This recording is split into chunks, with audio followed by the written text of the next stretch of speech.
Hai semuanya, kembali lagi di channel The Doctor's Diet. Tidak terasa kita sudah memasuki bulan puasa lagi. Dan di tahun lalu dan tahun sebelumnya saya sudah membuat video sebenarnya mengenai tips diet selama bulan puasa. Di Instagram juga saya akan mengadakan live setiap hari Senin, Rabu, dan Jumat, kadang-kadang juga mungkin hari Kamis dan Minggu ya.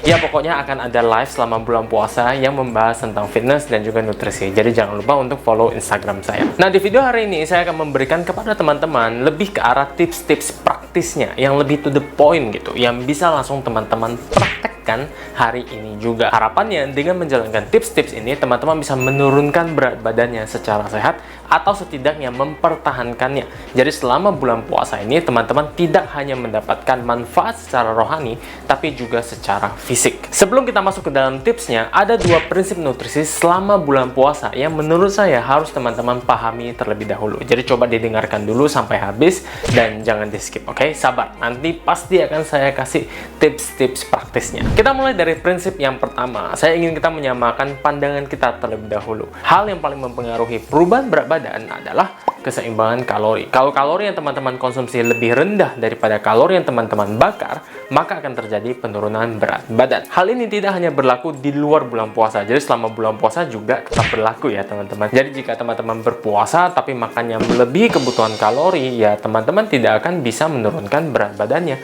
Jadi selama bulan puasa, teman-teman juga tetap harus memperhatikan hal ini dengan baik. Prinsip kedua berhubungan dengan perubahan pola makan selama bulan puasa. Skemanya kurang lebih seperti ini. Kalau di luar bulan puasa kita biasanya akan makan kurang lebih sebanyak 5 kali, sarapan, snack pagi, makan siang, snack sore, dan makan malam. Nah selama bulan puasa kita hanya akan makan kurang lebih sebanyak 4 kali doang, yaitu pada saat sahur, pada saat berbuka, makan malam, dan juga snack malam.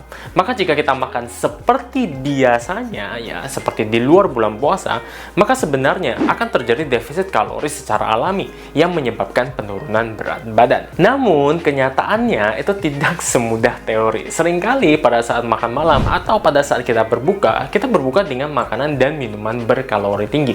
Gorengan lah, minuman-minuman tertentu lah, yang bisa saja untuk takjil dan makan malam ya, itu sudah menghabiskan mungkin 1500-an kalori nggak kemana-mana gitu.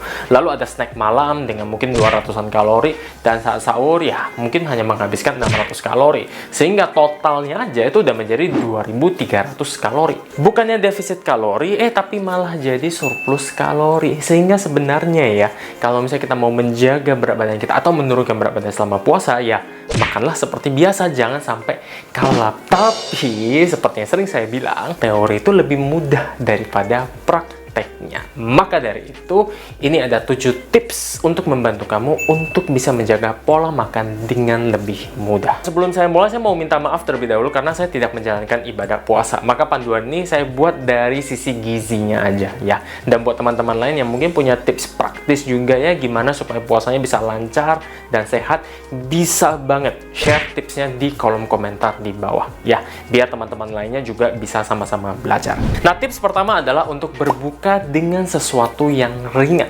Tujuan dari berbuka adalah untuk mengembalikan kadar gula darah dan cairan tubuh setelah seharian berpuasa. Kadar gula darah yang rendah dapat meningkatkan rasa lapar, sehingga berbuka dengan tepat itu penting dilakukan supaya kita tidak kalap di meal selanjutnya. Teman-teman bisa mulai dengan mengkonsumsi air putih tentunya ya, karena kalorinya 0 dan penting sekali untuk mencukupi kebutuhan hidrasi setiap harinya, apalagi di bulan puasa.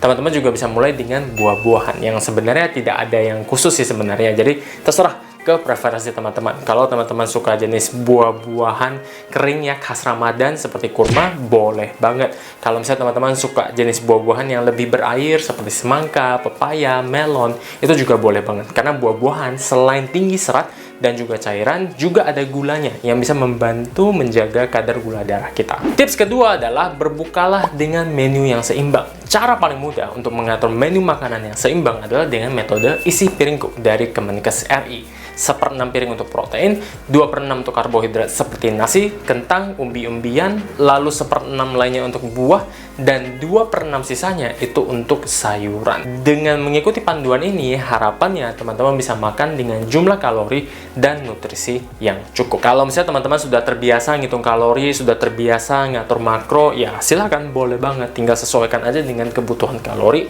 dan juga makro harian teman-teman. Nah, tips ketiga itu berhubungan dengan cara memasak. Metode memasak itu dapat mempengaruhi kalori dari masakan tersebut. Salah satu contohnya yang paling gampang adalah saat kita menggoreng makanan, apalagi makanan yang deep fry gitu ya, maka akan ada minyak yang terserap ke dalam makanan tersebut yang bisa meningkatkan kalorinya. Sehingga metode memasak ini sebaiknya itu tidak terlalu sering digunakan.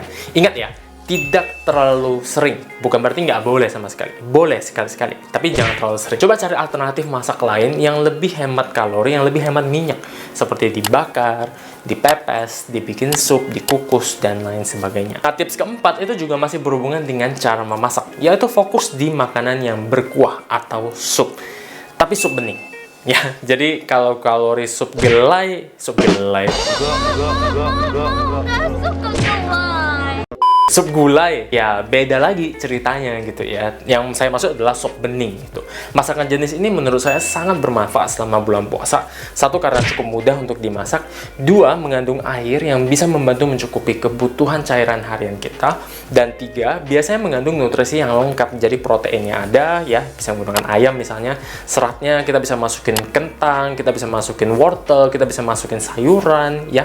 Dan juga ada lemaknya yang bisa kita makan sekaligus, yang enak banget. Tips kelima adalah jangan lewatkan sahur. Oke, jangan di skip ya. Sahur berguna untuk memberikan cadangan energi selama berpuasa dan membantu menjaga rasa lapar kita. Sehingga penting sekali untuk tidak dilewatkan. Apalagi saat berpuasa, kita menahan lapar kurang lebih ya sekitar 12 jam ya.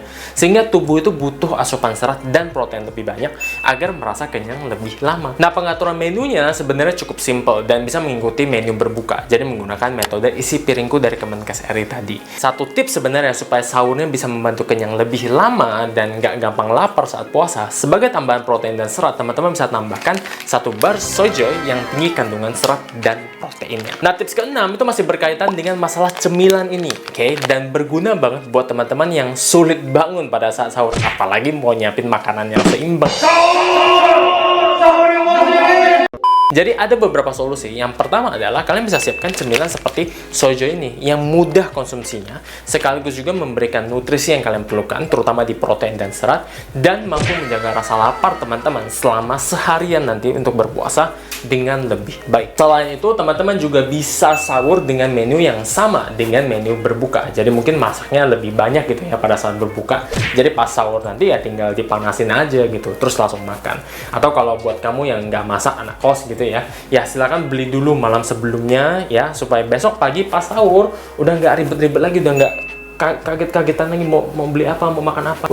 Udah siapin dulu, tinggal nanti langsung dimakan. Nah, tips ketujuh ini sebenarnya udah saya singgung ya dari tadi ya dalam video ini, berhubungan dengan kebutuhan cairan yang nggak kalah pentingnya dengan masalah makanan. Kebutuhan cairan selama puasa sebenarnya tidak berbeda dengan di luar waktu puasa. Jadi untuk dewasa sehat ya kurang lebih memerlukan 3 liter air setiap harinya. Angka ini tentu berbeda-beda ya untuk setiap orang, beda jenis kelamin, beda berat badan, aktivitas, beda kebutuhannya. Tapi kurang lebih lah ya, dewasa sehat itu memerlukan 3 liter air setiap harinya. Nah, buat kamu yang sulit minum air, yang suka lupaan atau memang ya nggak tahu lah ya, kesulitan gitu ya mencukupi kebutuhan cairan harian, ini ada beberapa cara dari saya untuk memenuhi kebutuhan ini. Oke, yang pertama, kamu bisa siapin terlebih dahulu botol berukuran misalnya 3 liter, atau misalnya 2 botol yang ukuran 1,5 liter, atau misalnya 3 botol berukuran 1 liter. Nah, selama 1 hari, pokoknya kamu harus habisin deh jumlah tersebut ya. Atau buat kamu yang nggak suka pakai botol-botolan gitu ya, kamu bisa juga bagi menjadi gelas-gelas kecil ya, berukuran kurang lebih 300 ml lah. Terus kalikan 10, jadi totalnya 3 liter. Dan kamu bagi-bagi ke dalam 1 hari, 1-2 gelas misalnya saat berbuka, 1 lagi sebelum makan malam, 1-2 setelah makan malam, 1 sebelum kamu tidur, 1 setelah kamu bangun tidur, 1-2 sebelum kamu sahur, dan 1-2 gelas kurang lebih sebelum kamu mulai berpuasa. Masih ada satu cara lagi yang sebenarnya sudah saya jelaskan tadi di awal ya. Jadi kebutuhan cairan itu bisa dipenuhi tidak hanya dari air putih, tapi juga dari buah-buahan, jus buah segar, masakan sup, dan lain-lain. Jadi kalau teman-teman banyak mengkonsumsi makanan-makanan seperti ini, maka teman-teman juga bisa membantu mencukupi kebutuhan hidrasinya. And that's it for my video today. Itulah 7 tips mudah yang bisa teman-teman jalankan selama bulan puasa ini. Saya harap teman-teman tidak hanya nonton video ini ya, karena udah saya buat nih, tapi nantinya juga akan mempraktekkannya. Nah, kalau kalian sudah praktekkan gitu ya, atau mungkin kalian punya pertanyaan, silahkan ceritakan di kolom komentar di bawah. Berikan feedback untuk saya, dan juga mungkin sharing tips-tips lainnya seperti yang sudah saya bilang tadi di awal. Oke, selamat berpuasa teman-teman. I'll see you in the next video.